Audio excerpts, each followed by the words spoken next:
ایک اور بات جو آج کل بہت زیادہ اچھالی جا رہی ہے، اور ہم نے فیس بک پہ بھی بہت دفعہ یہ بات پڑھی ہے، اور ویب سائٹس پہ بھی،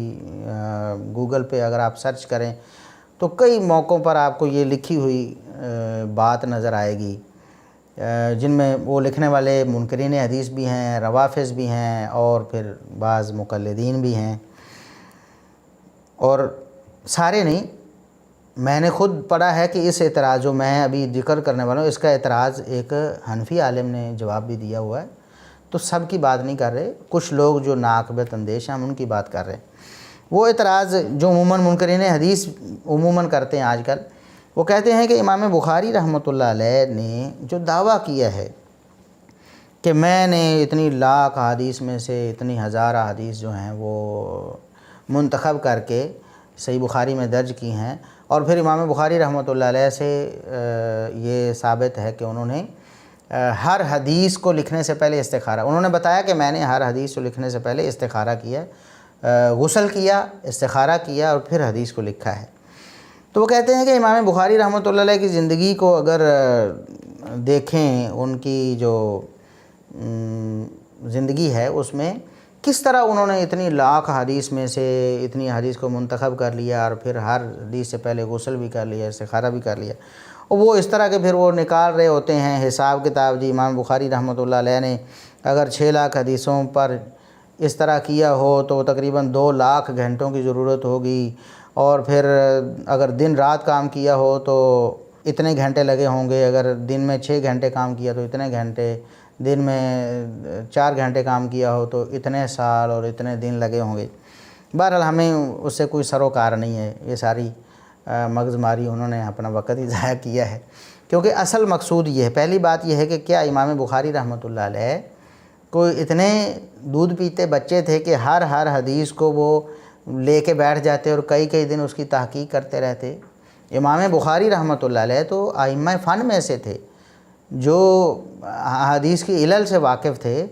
ان کو یہ نہیں کہ ایک ایک حدیث کو لے کر بیٹھیں اور کئی کئی دن اور مہینے اس کی تحقیق کرتے رہیں۔ رجال کے بارے میں بھی ان کے پاس وافر علم تھا، حدیث کی علتوں کے بارے میں وافر علم تھا،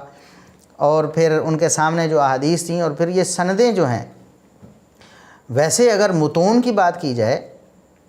جو صحیح احادیث کے متون ہیں، مطلب ایک حدیث ہے انما الاعمال بالنیات،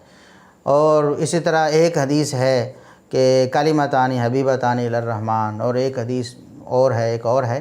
اگر متون کی بات کی جائے تو یہ تو کوئی 10 سے 15 ہزار کے درمیان ہیں جو صحیح احادیث کے صحیح متون ہیں، وہ اتنے ہی ہیں۔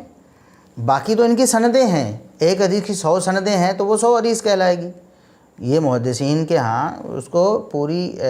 باسند ایک حدیث جو تھی اس کو ایک الگ اور مستقل حدیث شمار کیا جاتا تھا، دوسری سند کو الگ حدیث شمار کیا جاتا تھا۔ تو یوں جو لاکھوں حدیث ہیں وہ ہزاروں بن جائیں گی۔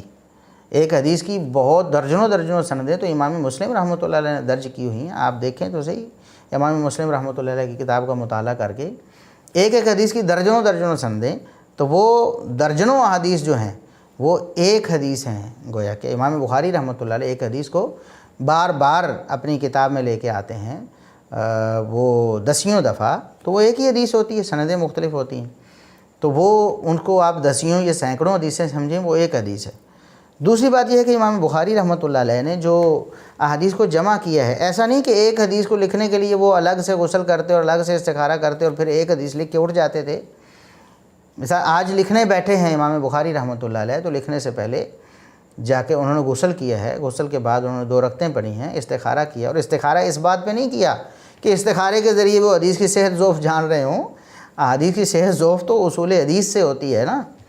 ہاں، کوئی بھی اہم امر جو ہے، رسول اللہ صلی اللہ علیہ وسلم نے فرمایا تم میں سے کوئی بھی اہم امر اگر سر انجام دینا چاہے، 2 رکعتیں پڑھے اور پھر استخارے کی دعا کرے، اللہ کی طرف سے اس میں خیر اور برکت نازل ہوتی۔ تو اس لیے امام بخاری رحمۃ اللہ علیہ یہ کرتے تھے۔ اور ایک دن بیٹھے ہیں، مثلا صبح بیٹھنا ہے تو صبح کے وقت فجر کے بعد غسل کیا ہے، 2 رکعتیں پڑھی ہیں، استخارہ کی، اور اس کے بعد لکھنے بیٹھ گئے کہ میں جو کچھ لکھوں میرے لیے اگر اس میں دین و دنیا کی بھلائی ہے تو میں اس کو لکھ سکوں، اور اگر اس میں لکھنا جو ہے میرے لیے اس میں دین و دنیا کی بھلائی نہیں ہے تو اللہ رب العزت مجھے اس سے دور کر دے۔ تو امام بخاری رحمۃ اللہ علیہ صبح کو بیٹھے ہیں غسل کر کے استخارہ کر کے، اور انہوں نے مثال کے طور پر 20 حدیثیں لکھ دیں، 30 لکھ دیں، 50 لکھ دیں، 100 لکھ دیں، 10 لکھ دیں، تو اب اگر آپ اندازہ کریں کہ اگر وہ ٹوٹل احادیث 7000 سے اوپر ہیں، کچھ تقریباً 7000 ہیں، تو اس پہ 16 سال کی مدت تو امام بخاری رحمۃ اللہ علیہ کی کتاب کے حوالے سے مشہور و معروف زبان زد عام ہے کہ 16 سال میں انہوں نے یہ کتاب تصنیف کی ہے۔ تو اب آپ حساب لگائیں، آپ کے حساب کتاب آپ کو سمجھ آ جائیں گے کہ امام بخاری رحمۃ اللہ علیہ نے کیسے اتنی احادیث جمع کر لی، اور پھر کیسے ہر حدیث سے پہلے استخارہ کر لیا اور کیسے غسل کر لیا۔ یہ کوئی اعتراض والی بات ہی نہیں تھی، یہ تو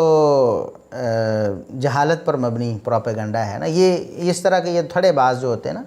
یہ منکرین حدیث، یہ جو سوشل میڈیا پہ کھمبیوں کی طرح اگے ہوئے ہیں، یہ اس طرح کی باتیں یہ کرتے نظر آتے ہیں۔ کسی پڑھی لکھے بندے کی طرف سے ہم نے یہ اعتراض نہیں سنا۔